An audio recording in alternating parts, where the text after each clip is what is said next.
একটু করে তুললাম, বড়িগুলো ভেজে নেওয়া হলো।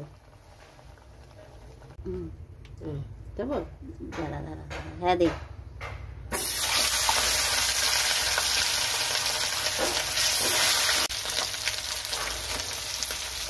মাছটা আমার ভাজা হয়ে গেল।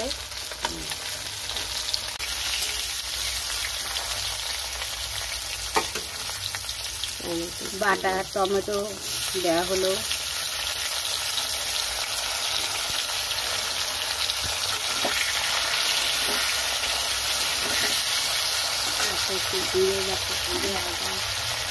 জিরে আদা বাটাগুলো সব দিয়ে দেওয়া হলো।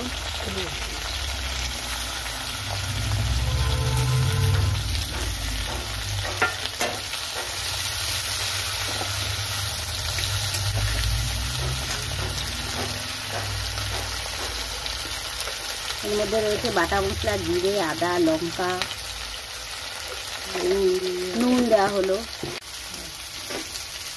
ভালো করে কষিয়ে জল ঢেলে দেওয়া হলো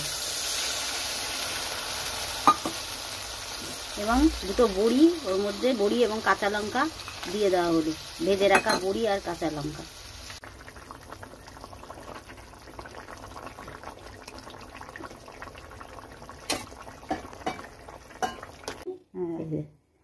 ধনে পাতা দিয়ে, ধনে পাতা দেওয়া হলো। না এটা ধন্যবাদ দিই না, রেডি। এই যে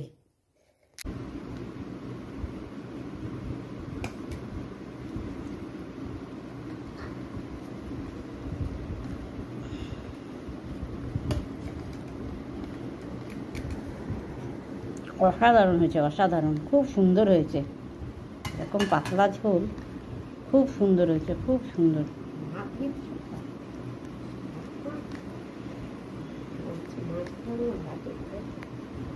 তো আপনারাও খেয়ে দেখবেন, খুবই সুন্দর হয়েছে। বাটা মাছের ঝোল, এরকম পাতলা গরমকালে